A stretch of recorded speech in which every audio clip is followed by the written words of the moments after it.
Hey guys, welcome back to the Hot Mess Medium show.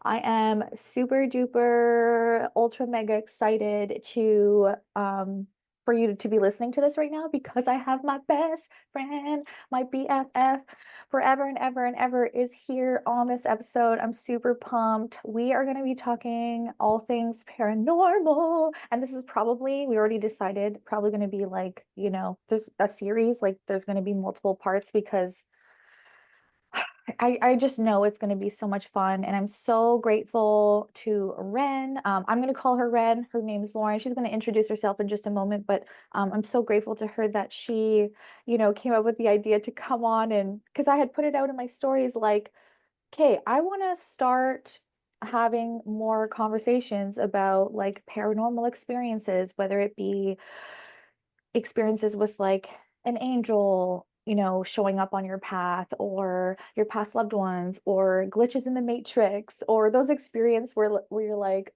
thank God I trust my intuition. And I do have a place, like a spot on my website where you can actually submit your story. So just kind of plugging that in there because I want more stories to share, which Ren and I already talked about that we're gonna do some episodes where we read your stories. So please submit those stories on the website, please and thank you. So, anyways, Ren, please introduce yourself to my people. I'm so excited for them to meet you. Hi, everyone. Hi, audience. Hi, Tash. I know her name is Natashia or the Hot Mess Medium, but I'm going to call her Tash because that's what I've called her forever.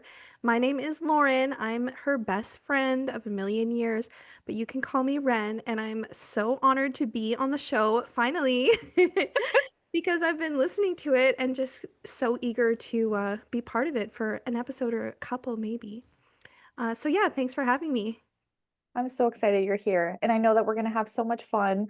And before we actually hit record, I was telling Ren, like, oh my God, people are going to hear a different side of me. They're going to like Oh, yeah, they are. experience. Brace yourselves. Because when you're just like with that person who just, yeah, brings out those parts of you that you would typically keep at bay or on a leash, Same, same. Yeah. Well, Ren, with her, it's like I'm just so open. I'm like, yeah, I'm just so much more open and I feel so safe and secure within who I am and free to be myself. So, and then, I'm assuming it's safe to say the same for you. Definitely likewise, as someone who works in a very corporate background, I'm an HVAC sales lady. You would never know this, by the way, by looking at Ren. She's like a girly girl, flower power, diva, like shimmer, sparkle, like all the things. Okay, you would never Mm. know. Yeah, I know, but I have a very boring day job, a muggle job, if you will, and but I share like a lot of my paranormal or spooky or spiritual experiences with Tash, and I've always been obviously safe to be myself around her and share all that stuff with her too. So this is just perfect that I get to kind of share with a wider audience, but with the comfort and protection of my BFF right beside me. Exactly. And I love that you brought that up because you guys, Ren is actually the one who introduced me to spirituality. I'm not even kidding. Oh, and I have chills like talking about it, but I remember years and years ago, before I even knew I was a medium, I think this was after the birth of my second child, which that was way back in like 2011. She actually gave me a book. She gave me The Secret. And yeah, you gave me I that. don't even remember that. I know. And I had put off reading it for a long time, but eventually did read it. And it really opened me up to just exploring other possibilities and, shifting my mindset into a more positive one, things like that. And like also opened me up to like manifestation, obviously. Um, Really? but then I don't know if you remember this. When I first discovered I was a medium and started to like open up to mediumship, and I was like scared. Like I had so much fear, you guys, like crippling fear. And you recommended, what's her name? To have a reading with, we still read her things. She channels Archangel Gabriel. Oh, Shelley Young. Shelley Young. Yes. Okay, so Ren recommended I do a reading with Shelley Young. Okay, this woman channels Archangel Gabriel, and she's incredible. You guys have to go check her out. I don't know if she goes by Shelley Young or if she goes under another name because she does I daily find her on channelings. YouTube or on Facebook under Shelley Young. Oh, okay. Yeah, Yeah, or perfect. Trinity Esoterics is Mhm. her business. That's what it is. Yeah, I think that might be what her handle is Okay. on Instagram. So she shares like daily or almost daily readings, like channelings from Archangel Gabriel, and they're very beautiful. And so, anyways, I remember I was like, okay, I'm gonna book a session, and I'm pretty sure this was my first reading ever. No way. Oh, Yes, and I did not know what to expect, and I remember going into it being like, okay, like I need answers. I need that validation. I need to know that like I'm on the right track and that I just needed to ease some of that fear. And anyways, I remember she was like, "Wow, you are already perfectly aligned with Archangel Michael."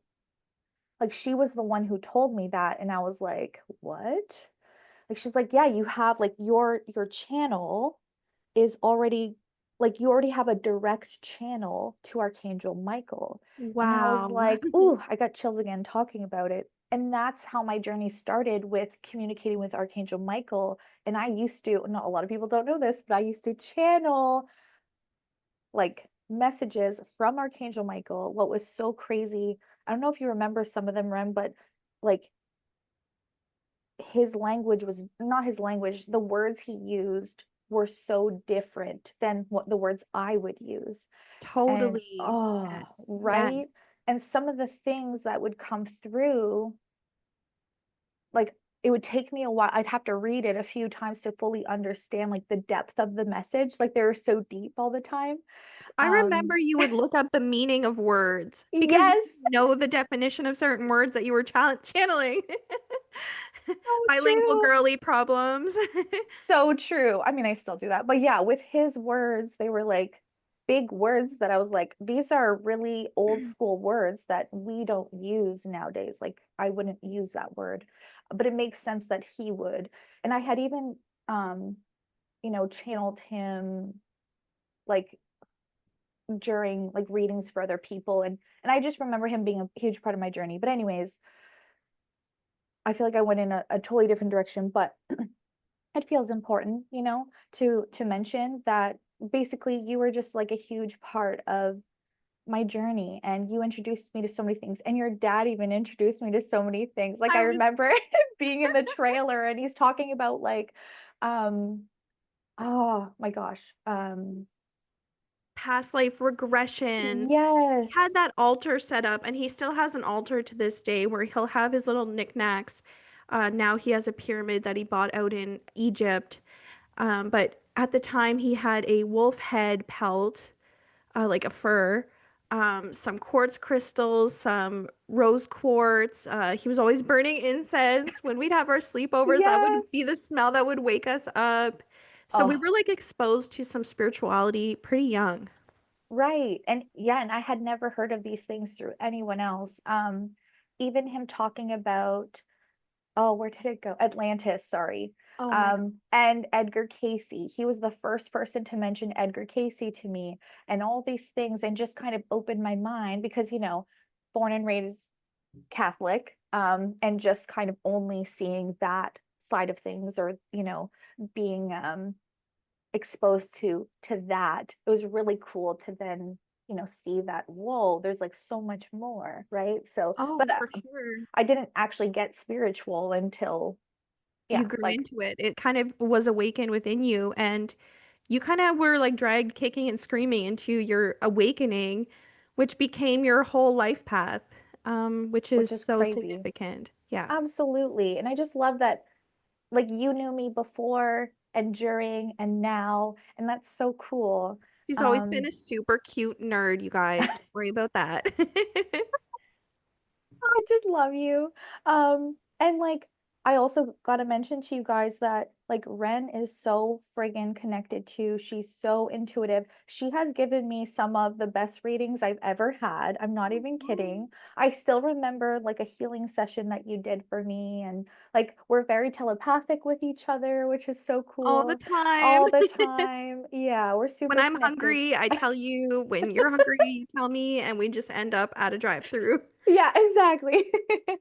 Um, so yeah, now that people got a good sense of you know, who you are and all of that, I would love if you could now share some of your stories because that's what we're going to do. We're going to kind of go back and forth and share some of our paranormal stories. Nee, nee, nee, nee, nee, Ooh. nee, nee, nee. Just kidding.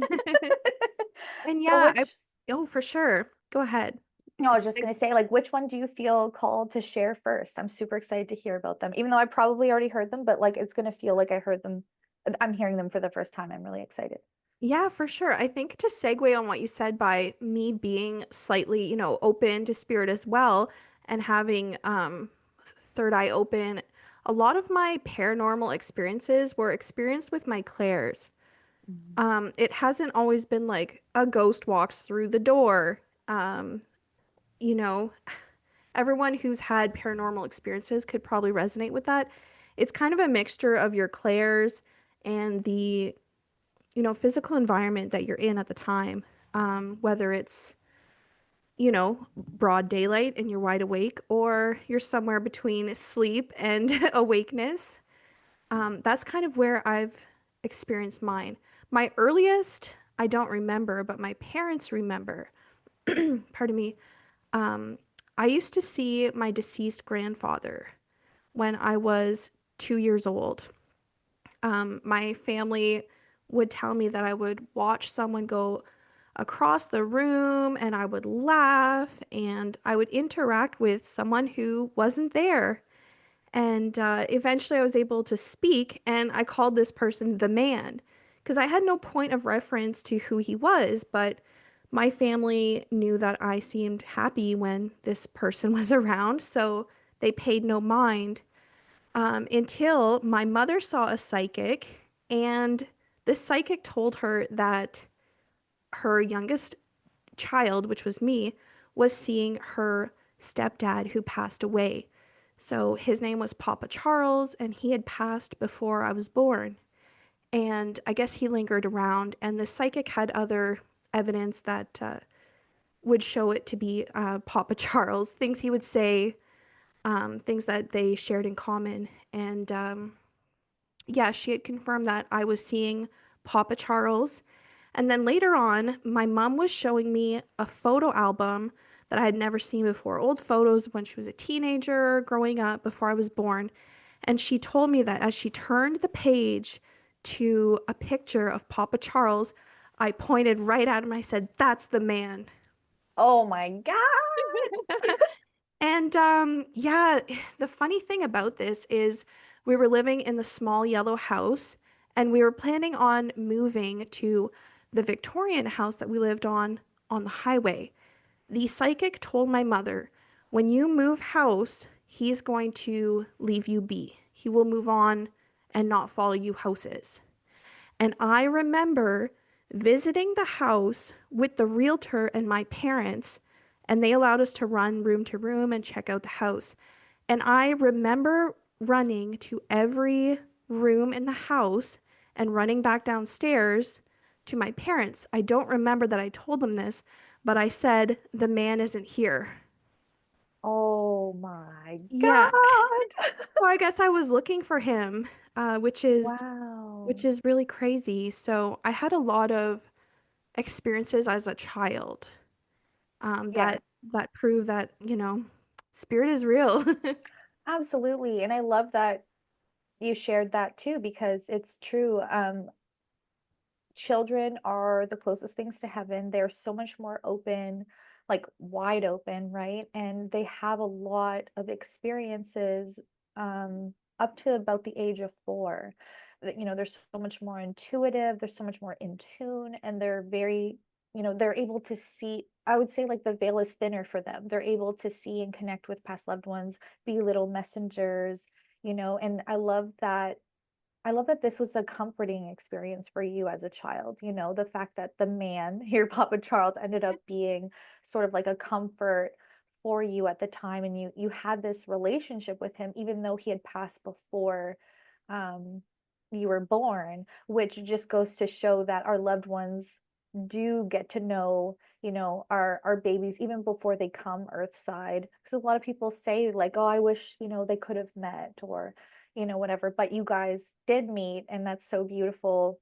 And then, yeah, typically after the age of 4 is when the connection starts to dwindle down after that. But yeah, I love that you shared that. That's such a beautiful story, Ren.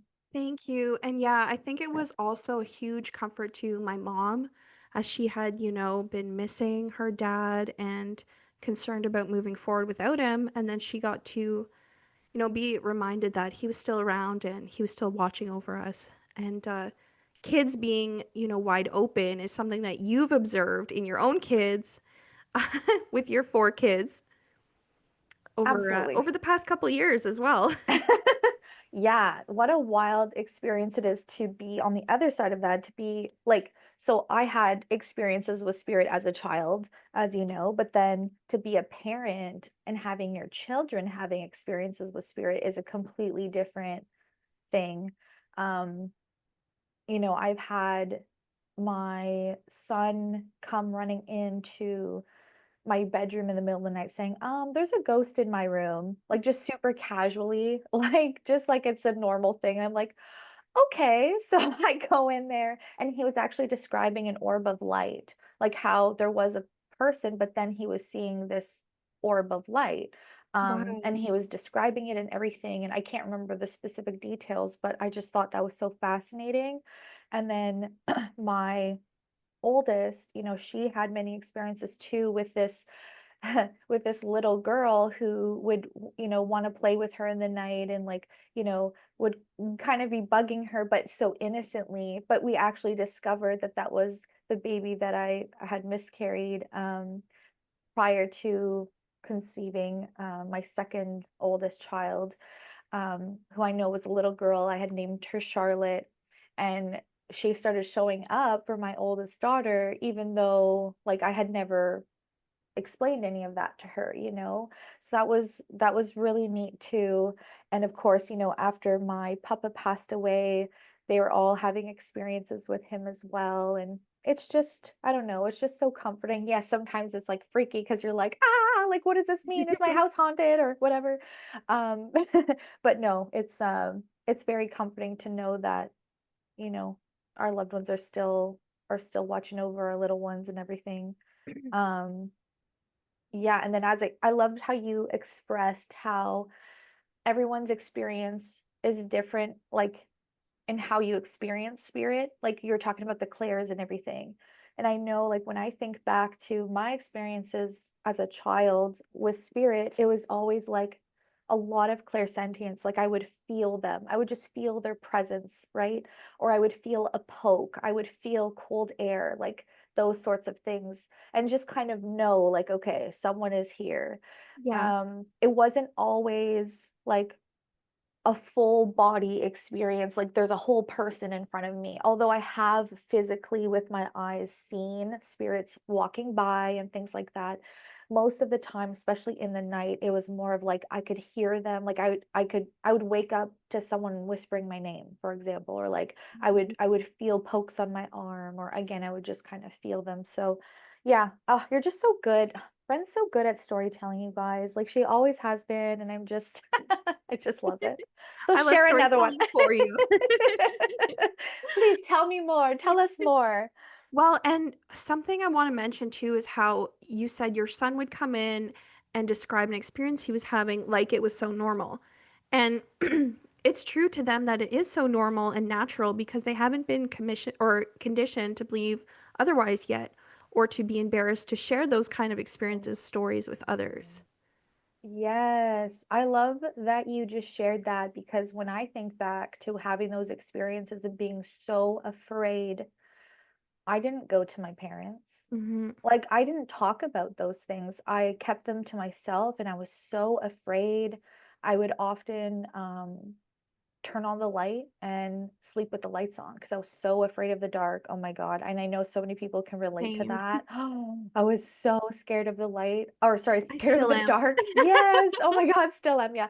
So afraid of the dark that I would sleep in the bathroom on the floor with the light on a towel. That's like how I would sleep just to kind of help me get through the night because I was just so afraid. But I didn't know how to communicate it or how to talk about it. Like, I didn't know that I could even talk about it. It's so weird to think back at that, like remembering those experiences, but just not remembering ever talking about them. So, yeah, I love that you mentioned that. And I think that's an important thing for my listeners to note who have kids who maybe are very sensitive and are having these experiences. I think it's so important to be open to hearing them out and, to not make them afraid of it. Or to not, make them feel bad about it or anything like that, right? Absolutely. Yes. And I hope that that will help many kids grow into, adults who aren't afraid to share those experiences either, because it's a taboo subject because some believe and some don't. So yeah, here we are trying to share anyways. Exactly. Yeah, because I ended up being like a grown-ass woman being terrified, like about the experiences I was having, but also just to like talk about it, to come out, as a spiritual person even was really scary. That was like even just coming out as a spiritual person, not even as a medium, that felt very scary. Absolutely. And also normalizing it and talking about it kind of shows how we all share experiences and how they're really not as scary as we expect them to be. I think the only way a lot of us are exposed to, paranormal experiences are in the movies, which are Oh, dramatized and are made to terrify you and are so gory, and although I've had very scary experiences, they've never been harmful or similar to, the Hollywood depiction. yes. I can't fully say that, unfortunately. True. I do have one experience that felt very similar. But aside from that, I completely agree. Also, side note, I do not watch scary movies. Cannot, will not. Mm-mm. I just can't handle them. Although I will say on Monday, Ryan, my husband and I, we did go and watch the new Final Destination movie. It was actually so good, but No I had way. to I had to close my eyes like a child like 90% of the time because it was just too gory, Oh, but yeah. it was really good. Um but yeah, I totally agree. Like I feel like the way that Hollywood shows like paranormal stuff, it's just so terrifying and it brings so much fear and it causes a lot of people to just be super closed off, right? Because they think like, "Oh, that's All how, bad. yeah, for sure." So, yeah, I'm glad that you brought that up.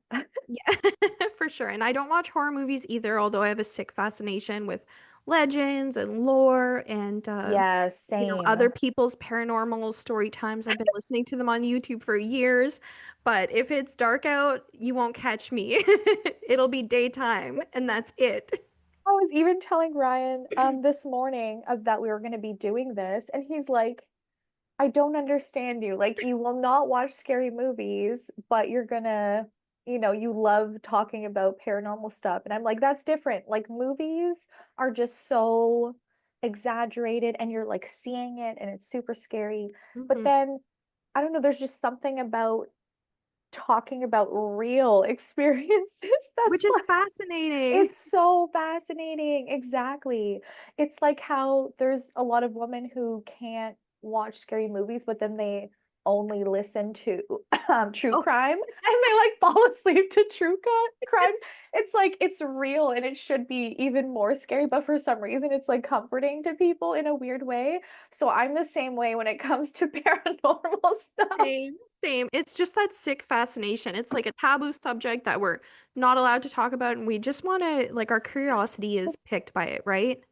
Yes, and it's so true. Like I've one of the intentions I had for this podcast was to talk about stuff like this, but it just, yes, I've heard stories from like other mediums and their origin stories and their experiences and stuff, but I have yet to really like dive deeper into this stuff. So I'm really excited for like where this is gonna go. Ooh, me too. I have like an idea that maybe we should do a Halloween special.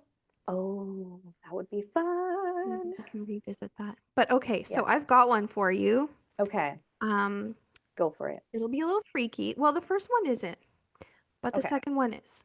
Okay, Mm, so I moved into my dad's throughout my college years. So I spent 4 years there, 3 years in college and about a year after I graduated. And he lives in this old home that was built in like the early 1900s. And we suspect it might have been a doctor's home or an engineer's home because it's close to the train tracks here in our city.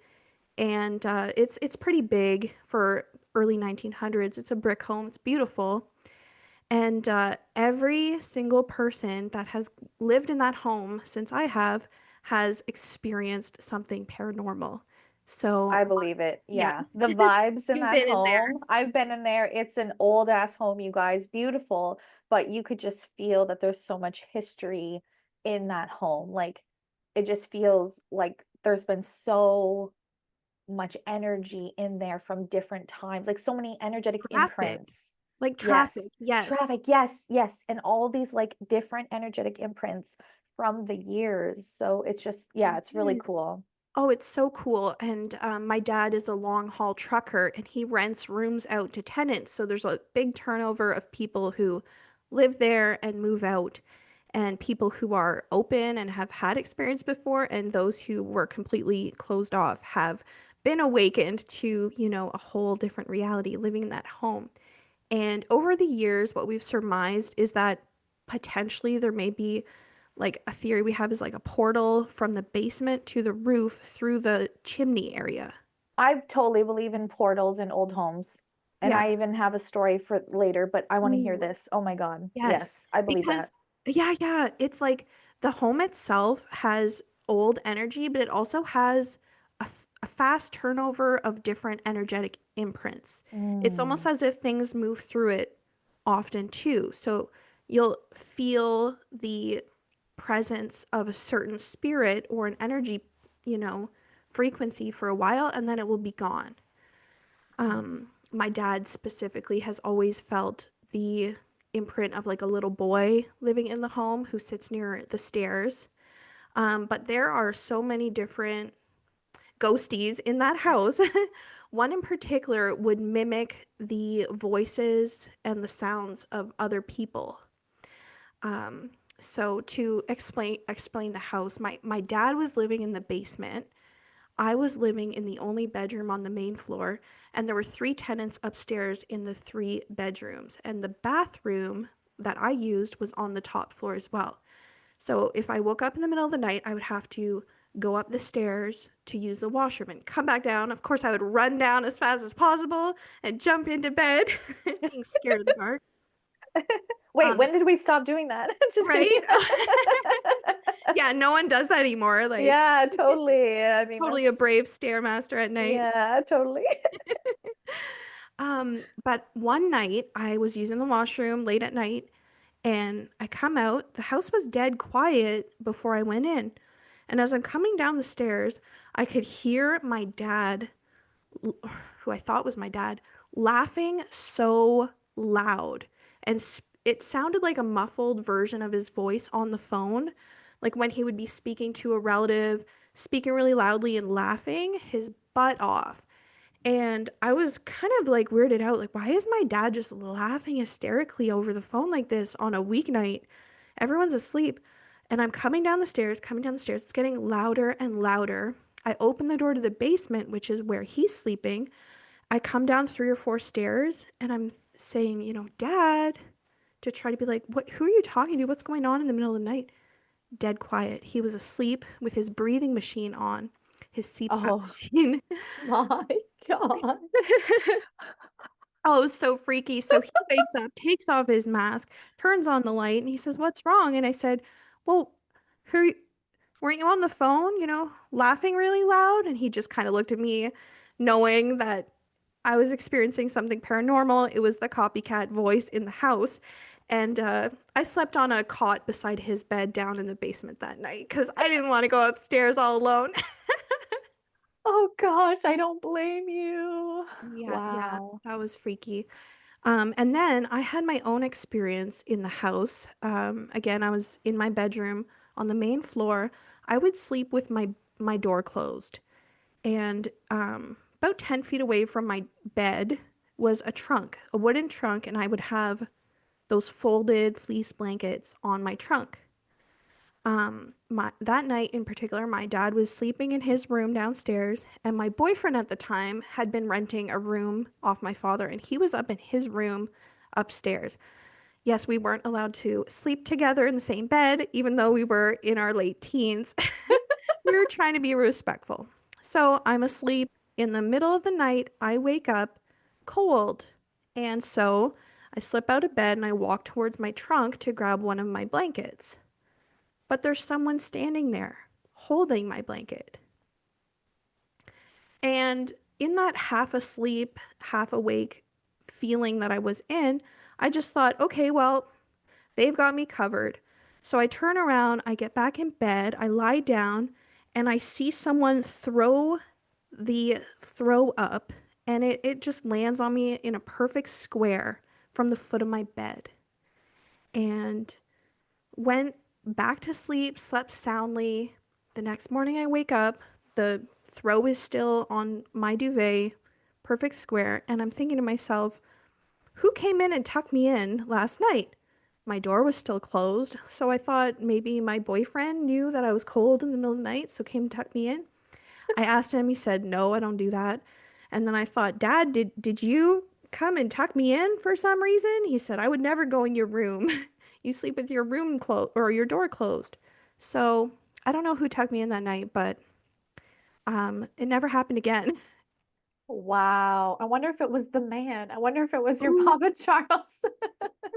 I don't know. I had a feminine energy feeling from it. Oh, okay. And see, I love that you just like have that feeling, right? Like sometimes just like, yeah, you just know or just have that impression that like, oh, it's giving me more of like a feminine vibe or a masculine Yeah. vibe. Oh, for sure. And like I do encourage anyone who's listening in your next, paranormal experience, you might not be able to think of it in the moment, but afterwards try to lean into it and get a just for the vibe of the person or the animal or the spirit who came through, maybe you could lean either which way and kind of discover who it could be. Yeah, because sometimes it's about what's the word like I love how you said like leaning in. I think that's what you said. But like wondering and getting curious about hmm, like What happened just yeah, there? what happened? Who was it? Because that's kind of how it is for me, even, like yesterday leading up to a session I was about to do, I could feel a lot of things happening in my body. And I had to just like take a moment to be like, okay, is this even mine? Mhm. And that's when I knew, like, no, I actually do feel like there's a spirit around, and I feel like they're gonna, come through during the reading. And when I got even more curious with it, I just had the impression that it was an older male.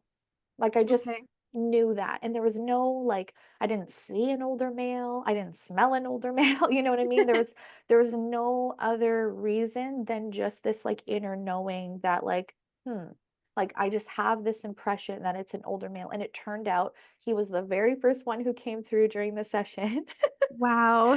Yeah. But yeah, that's all it is. And I think that's why a lot of people think that they don't have gifts, they don't have abilities because it's actually just so subtle sometimes, Mhm. right? It's so everyone expects, like, especially because we were talking about like the movies and stuff, everything's so like in your face and Or intense and 3D, but it's not yeah, 3D. It's not it's going to be not. three-dimensional because they don't live here with us. Exactly. It's so soft and subtle. I'm using the term like impressions because that's what it is. It's sometimes just this gentle impression. And so it requires you to kind of get quieter and to get curious and to just kind of be open. Um, to that soft, subtle information coming in like a soft wave. That's what it feels like. It's not like this, wow, oh my God, I have this mail here. You know what I mean? It's not, Yeah, it's in not like that. colonial garb on the Yeah. airplane wing.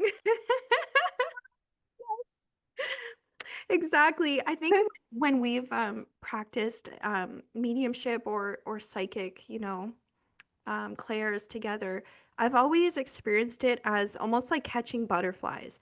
It's like a very subtle light flutter by. And if you don't catch it and like look closer, then it will pass you by and you'll miss that information. But if Yes. you take the time to lean in and feel more or listen closer, then it'll come through. And that's what you've just used those muscles over years and years now and become so talented at it. Oh, I know. I'm just so amazing. Just kidding. Thank you. You really are, though. I've seen it. So are you. Oh my gosh. Seriously. I just Thanks. I just love that yeah, we could talk about this and relate and we're speaking like the same language. It just makes it so easy and effortless. Oh, for sure. Yeah, I agree. So share with me one of your paranormal experiences.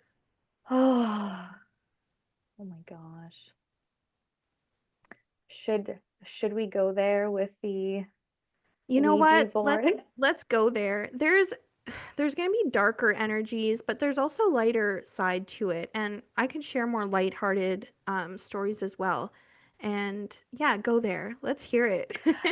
Okay, so I have never shared this story on here or even like with my audience, like my followers. I don't think I've ever shared this because it was something that was even too scary to share. Like it was one of those things that were kind of, traumatic at the time, but now I feel like I've overcome so much of that fear and whatever that it and I'm with you. I'm with my safe person. So I Same feel with good all about of sharing. us here. Oh, for sure. So basically, um yeah, so years ago I was a kid. I don't even know what age, like maybe 10. Like I don't even, yeah, maybe 10 or 11, around there. So sorry, we had this um cousin through marriage come stay with us. And I'm like, I'm gonna keep everyone's like names and identities like, you know, private, whatever. Although my sister Steph, who I've talked about before, is involved, so I'm she's fine with me talking about this. But anyway, so we had this cousin come and stay with us for a whole summer, and it was like a wonderful summer. We had a blast. Like she stayed at our house, and I remember we'd go bike riding all the time. We'd go swimming all the time. Like we it was just a really great time. Um, but then she had introduced us to this idea of making a homemade Ouija board. What Okay. could go wrong? What could go wrong? Totally innocent, super, super fine. It's no big deal. That's totally kid stuff. Yeah, it's like no big deal, right? So you might be wondering what does a homemade Ouija board entail? So, and if I'm talking slow, it's just because I'm trying to recall the memory. Because again, I can't even remember the last time I've openly talked about this. So I'm talking a bit slower because I'm just trying to like explain it properly. Um, so what it entails. Well, and by the way, please do not make this. Don't do this. I do not recommend this at Do all. not do this at home. Do not do this at home. Okay, leave this to the professionals. Although I was not a professional, I was like 10 or 11. But anyways, so we wrote each letter of the alphabet on a square piece of paper. So like on each square piece of paper was each letter of the alphabet. Okay, like one letter on each piece of paper. And then we put them all in a circle in order. Okay. And then in the middle, we had like a piece of paper that said yes and a piece of paper that said no. My arms are going like weak as I'm talking about this. Anyways, because this shit scares me. I feel like this is so healing though, and I'm like taking my power back by talking about this. So, anyways, um, and then we had a little glass and we put a rosary inside of the glass. It was either inside of the glass or around it, okay? And that was supposed to be for protection. Although, like, what the fuck were we even Because you thinking? knew you were getting up to something you Oh, weren't supposed to. exactly. Again, like I grew up going to church every Sunday. My grandfather was a deacon. Like we were all up in religion. So I knew this was bad. I knew Mhm. this was so bad. And we didn't tell like our parents or anything that we were doing this. We were in my sister's room with no windows. It was just already a scary room. Like, you know, when you just walk into a room and it just has those vibes? Mm. This room always had those vibes. Um, Also, my sister always listened to like Marilyn Manson and Korn and what's the other one? Rob Zombie. Like Oh, I remember that. music where the vibrations do something to you, you know. I don't know about you. I've always been so sensitive to the vibrations from music, and that music always creeped me out so much because again, I just hated scary movies. I hated scary music. I just couldn't handle any of it because I was Yeah. too sensitive. So anyways, the room had not good vibes. So we're in there and we all put our, you know, two fingers on the fucking glass because the glass is upside down. And we start asking questions. Well, guess who my cousin calls in? I Oh, don't none even other, want to, right? none other than, I don't even want to say. Isn't that terrible? Like the snake oil salesman. Like, yeah, like, you know, the devil himself. I'm sorry, but like I could say that on here, right? Oh, anyways, clearly I'm like again just going through the motions, healing some stuff as I'm talking about this, but so yeah, she calls him in. Oh my God. Of all people to call in, why? Um, so anyways, very dark energy comes in. You could just feel it and I'm pretty sure that's when like things started like I'm pretty sure the light bulb in the room actually exploded. I'm not even kidding. Um, so then we had to deal with that. And I feel like we had done it like a couple times where like maybe even before she called him in, um, she just like we wanted and she was like taking the lead obviously because she knew what she was doing. We didn't know what we were doing.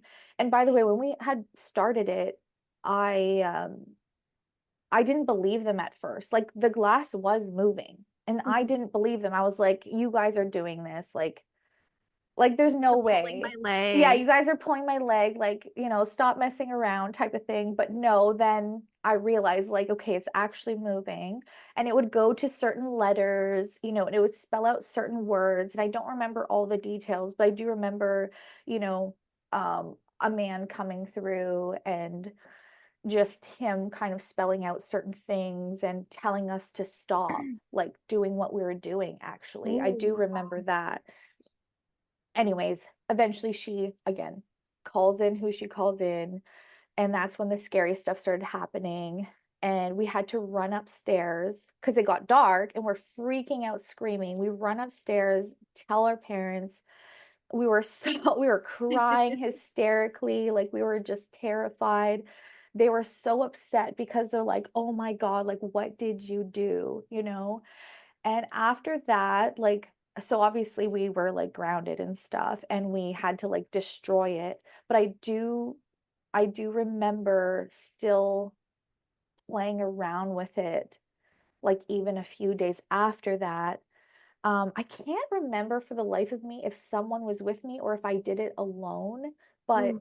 I know. But I remember like wondering if someone was there and then, you know, my parents' bedroom door slamming shut. Oh, And just after that, there was so many, oh, by the way, pretty sure, I don't know if I said this out loud. I'm pretty sure we were grounded after that. And yeah, we had to swear to never do that again. But after that, we started having a lot of haunted type of experiences happening, TV turning on and off, lights flickering on and off. I remember coming home one day and my lamp was on the floor in such a weird position that like if it had fallen, there's no way it could be in that position. So, and then that scared me. Um, I feel like there was so many others. Like I know with my sister, she ended up having some very scary experiences. Um, but that's going to be a story for another time. But basically, it got to the point where we had to call in my grandfather The and deacon. the deacon, right, who was almost a priest at one point, but he decided, he wanted a family and all of that. So he was a deacon. And so him and his, just like, there's a woman who's been part of our family. She's no longer with us, but she was part of our family for so many years. I had known her my whole life, and she was so close to God. Like, when you could just feel that from a person Yeah. that they're just so close to God and their prayers are just, they're heard, just such a beautiful, pure woman. And so, anyways, she came as well to assist my papa, and he brought his Bible, and he's basically doing a house exorcism. And that wasn't the only time. The house needed a couple more, but I remember him, blessing each of us, and that's what was needed. And after that, things were okay. But I think because I was set to be a medium one day, I still had these experiences with spirit in that. But yeah, I feel like I'm probably leaving parts out, and I don't know if I explained it the best, but it was definitely one of the scariest experiences of my life. Um, I would never ever touch a Ouija board.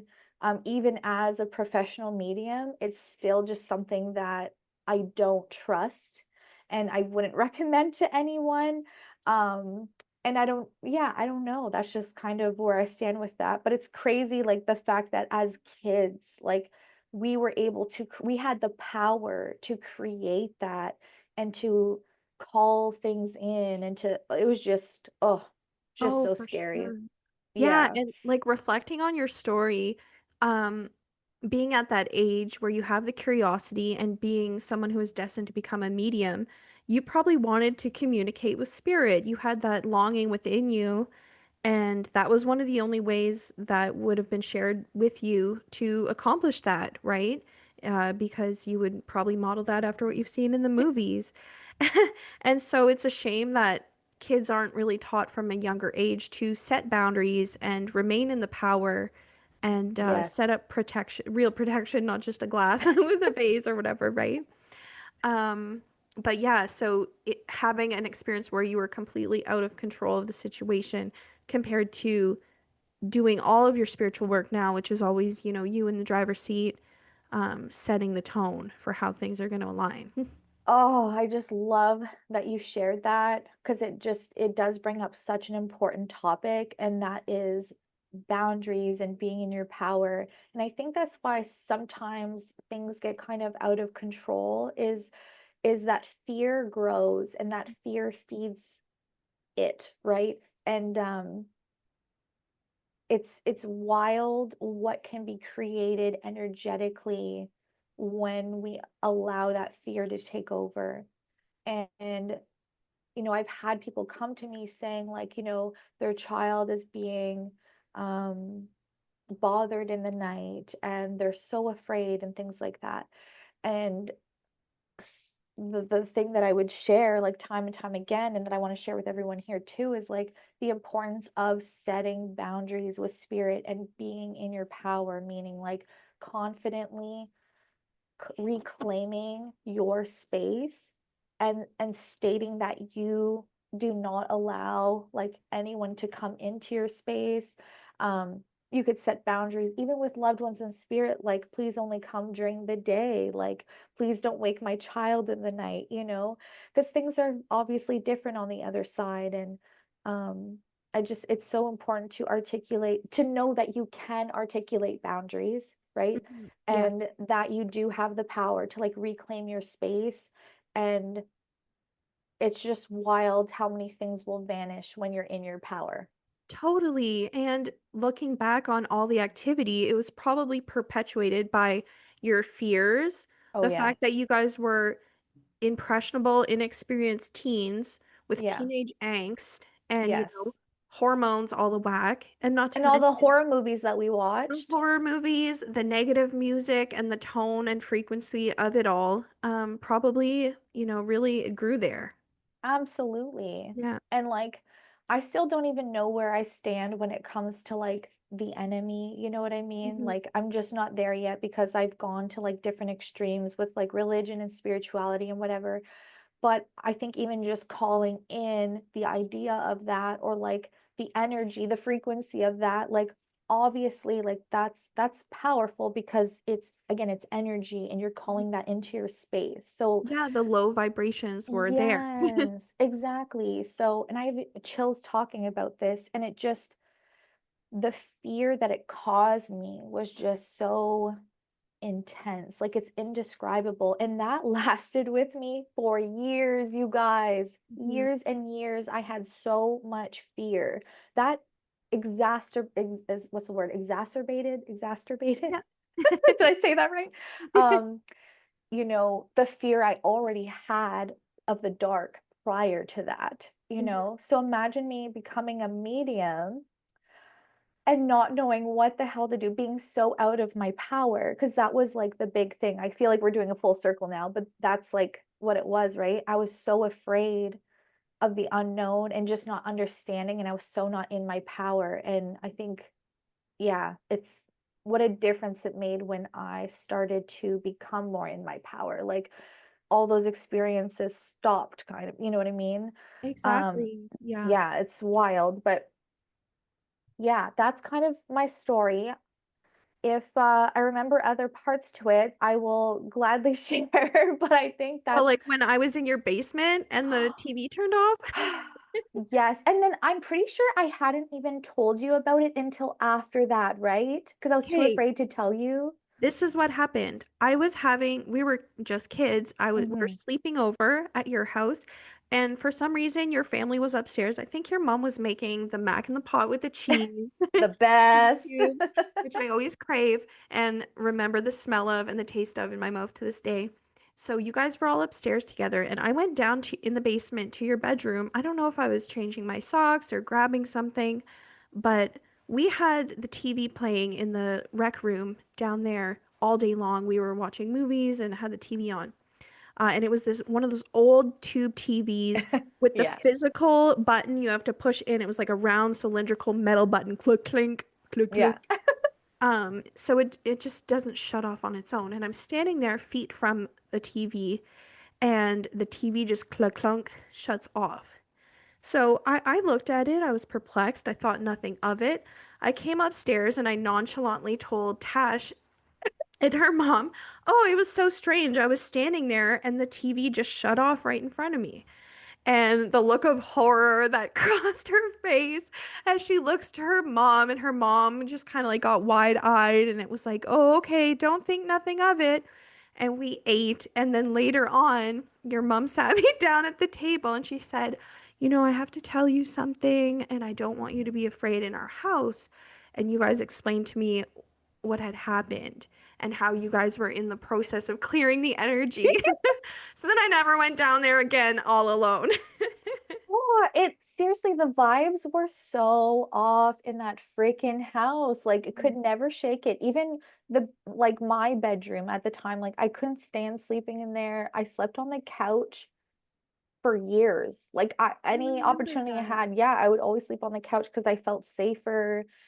It was just, and like, I don't think people realize the effect that has on a child's body who's just constantly living in fear.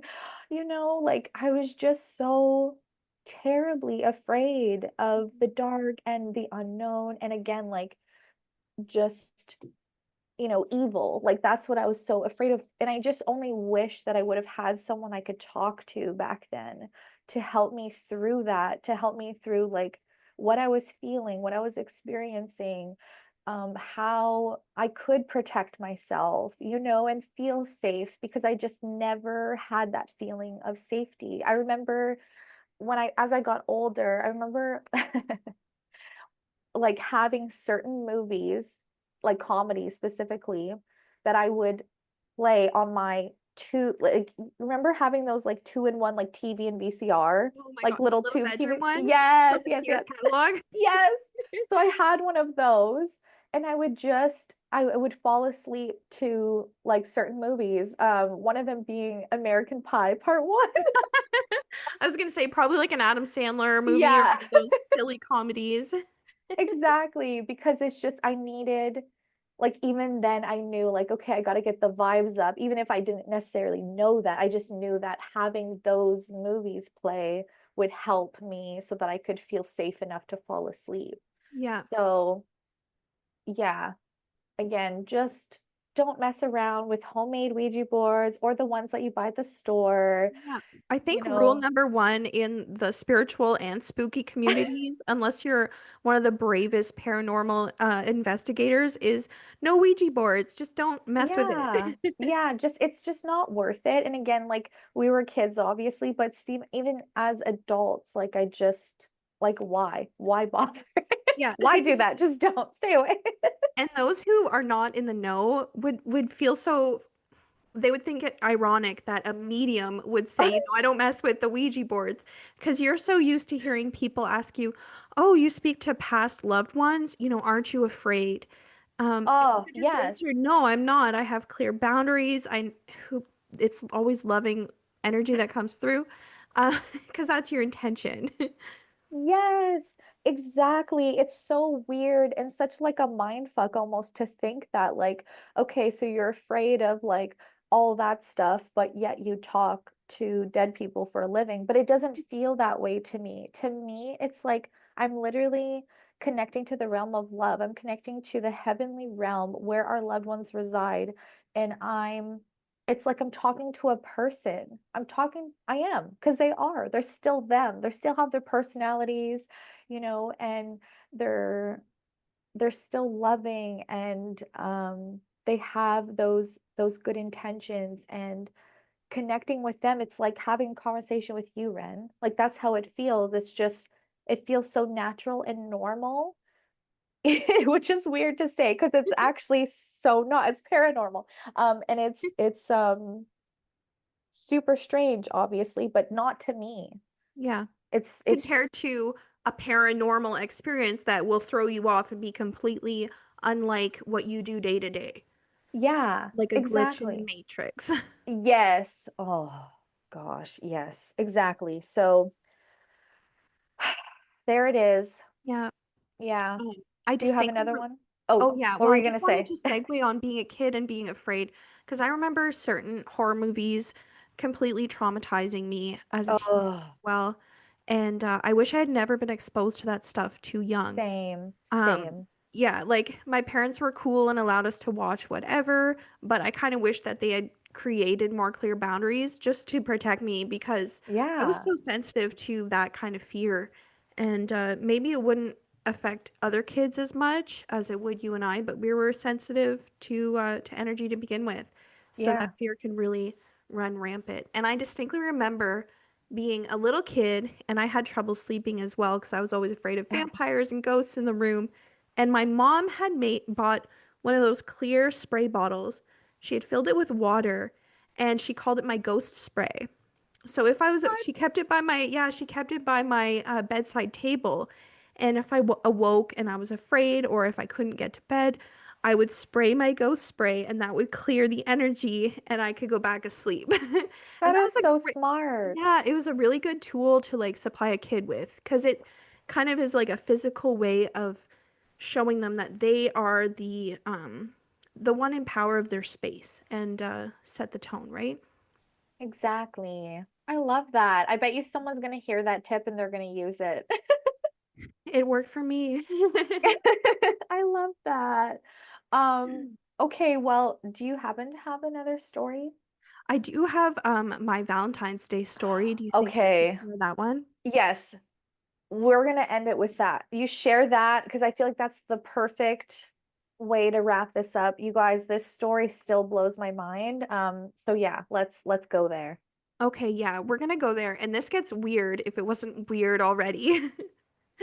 Um, all right, it's a two-part story because there was two events, one after another in the same night. So I don't remember the year, but it was sometime in the past, bef a decade ago, maybe somewhere between 10 and 13 years ago. I was living alone in an apartment, my one bedroom apartment I was renting when I was single. I was single for like a 6 year period. I kind of dated around, but I was more or less solo. I was riding solo, as they say. I'm riding solo. I'm I'm riding riding solo. solo, I'm riding solo. solo. So And like oftentimes you can't stop my shine when I was riding solo, but particularly at around Valentine's Day, I was so damn bitter to be you guys, single. this woman who's so bubbly and cheery and joyful on a regular day fucking hated Valentine's I Day. became Eeyore. I wouldn't want to talk about it. I Yeah. wanted to scratch it off the calendar. I wanted to pretend it wasn't even coming and hadn't even passed. And if a loved one of mine, like a friend or one of my parents, gave me a sweet little Valentine or some chocolates to kind of like show me that I was loved, I would be so angry at them and I'd roll my eyes. And it was all because I just really wanted love and I was lonely, especially on Valentine's Day. So shout Makes out sense. to all the solo riders who are bitter on Valentine's Day. You're not alone in that, and one day you'll find your true love. But Yes. at the time, Like you did, like which I I did. predicted, which is a story for another time. I literally predicted the person she is marrying. I'm not Yeah. even kidding. Down to his green eyes, his occupation, which is so crazy. But again, we're gonna have many parts to this. Otherwise, this Yeah. episode's literally gonna be like 3 hours long. So yeah, Oh keep yeah. going. Shout out to everyone who's still listening because you're very patient. But yeah, we have so much more to talk about. But at the time, I was single and I hated it at Valentine's Day. So Valentine's Day fell on a Sunday because Family Day here in Canada had fallen on a Monday. It was a long weekend. And I was in my apartment. I went to bed bitter and lonely to be sleeping all alone and negative. So I awaken in sleep paralysis. And I had had short bouts of sleep paralysis before. Everyone kind of does when they're falling in and out of sleep. But this was the worst sleep paralysis I've ever experienced. I was stuck to my bed, lying flat on my back. I couldn't breathe. There was a weight on my chest, and I could sense and hear a crackling on the left-hand side of my head. It sounded as if, like, literally a swirl or a portal or a door was opening. It was like static, and it was horrifying. And immediately in the moment, all I could think to say was, God, please help me. And at the time, in my negativity and loneliness, I had kind of fallen away from God and lost my faith because I was angry. But, in the instant that I said, God, please help me, I was released from this hold. And I saw this blast of blue light just like sweep across my room and sweep across my whole, being. And I strongly feel that that was Archangel Michael making himself Oh known to me. Oh yeah. yeah, Oh yeah. Him with the we blue. we love Mike. He's our protector and he's got our back. And what had really stood out to me about it was that it wasn't a second after I asked God for help or there was no lag. It was the instant that I asked God for help, he answered. Um and that truly like moved me. So I jumped out of bed, I threw on the light, and I just sat in my bed for a while and reflected on like what brought me here. And I thought that, I was being a negative Nancy and I just had to turn back to God and accept where I was. And so I kind of had a chat with him. I asked for forgiveness for, falling away and not being grateful for my life and everything I had and all the people I did have.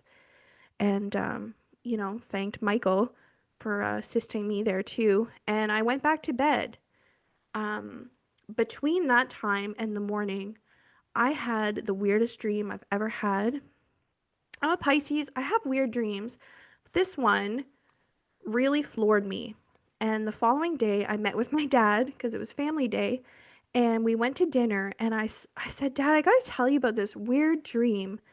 I explained it all to him. And he told me, you better do some research because I think you were time traveling. So he said, have you ever heard of the St. Valentine's Day Massacre? No, I haven't. After I watched a couple of documentaries on it, listened to some podcasts, my dream was a play by play of the Valentine's Day Massacre. So, in the early 30s, the gangster time in Chicago on Valentine's Day, there was an ordered hit by Al Capone against some of his own gangsters in an abandoned warehouse. They called it the Valentine's Day Massacre because it was a bloodbath. And in my dream, and I guess these gangsters had dressed up as cops in order to throw off the gangsters they were ordered to hit. I I'm forgetting all the details, but my dream, I was kind of like an omniscient viewer of the actual massacre. I'm in a room in an abandoned warehouse, and there are some gangsters who come up, and there's two or three guys lined up, and they just open fire and I'm getting sprayed and sprayed and sprayed. It's like those old Tommy guns from the 1930s. I'm getting sprayed in blood.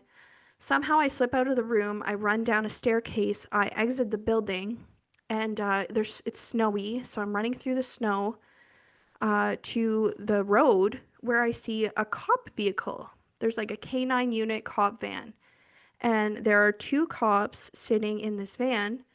Um, with a German Shepherd dog, and I could still hear the bloodbath going on in the building. One of the cop looks at me. He looks me up and down, and he says, "Is that your blood or someone else's?" And I say, "Someone else's." And he chuckles at me, doesn't do anything. And I get this, and he says, "Jump on in with us." And I get the sense that I can't trust this cop. He's a fake cop. I better run. So instead of jumping in the vehicle, I run into the woods, and I'm bare feet for some reason. So I'm running bare feet through the snowy woods, like in someone else's blood. And that's where I wake up. And it just parallels so many of the details of the Valentine's Day Massacre that it's spooky. And it was Valentine's Day that I dreamt it. Oh my God. I have chills and I kept getting chills, but like I have goosebumps on top of goosebumps.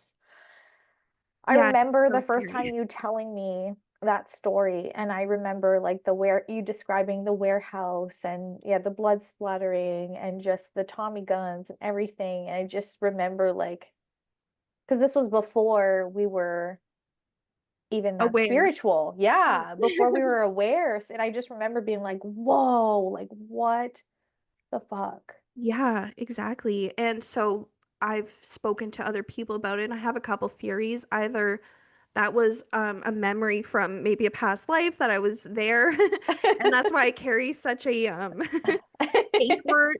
hatred towards Valentine's Day up until now that I'm in love. Yeah. Or maybe just my negative vibration attracted me to witness something like that in sleep because I was on that Oh. wavelength, right? I almost wonder if it could be a mixture of it, but the first thing, of course, that pops in my mind is like it's a memory Yeah. from another lifetime. But I wondered if, God and, maybe your higher self shared that with you to help you understand why you had such a negative vibration around Valentine's Day, right? To Ooh, just kind of like give you some awareness of this is where it comes from so you could release this type of thing. maybe. Yeah, that is such an interesting point of view. Either a memory of my own or just one that's in the psyche of humanity because that was a huge event that shook like the world at the time too, and Right. in our collective consciousness, For sure. Yeah. which is probably Guess something we'll else never we could know. talk Yeah. about. I know. I feel like we could go on forever, but that's just like such like I feel like we saved the best for last for sure. That was such an awesome story. And this was so much fun, Ren. Like Yeah, it really was. A lot of time has passed. I didn't realize. I know, which is so wild. But I mean, it's because we're having so much fun. And Mhm. I feel like yeah, people are gonna I really enjoy these stories. So if you guys loved these stories and love, hearing Ren and I together, definitely let us know. We would love to hear your feedback. Also, if you want us to read your stories, you better submit them so that we can. We could even leave you anonymous, if you prefer. We could change names and stuff, but I think that would be so cool. And yeah, so thank you, Ren, so, so much for coming on here and having fun with me and just sharing with all of my listeners. I'm really excited for them to hear this and get to know you too. And yeah, we're gonna do this again. Oh, yes. Thank you so much for having me. It was a pleasure and an honor to hang out with you all too, and I hope you guys enjoyed. I can't wait to hopefully share some of your stories and read what's been up to you because I'm so curious about this stuff as well. And yeah, thanks Tash again for having me. I hope to talk with you guys again soon. All right, bye guys.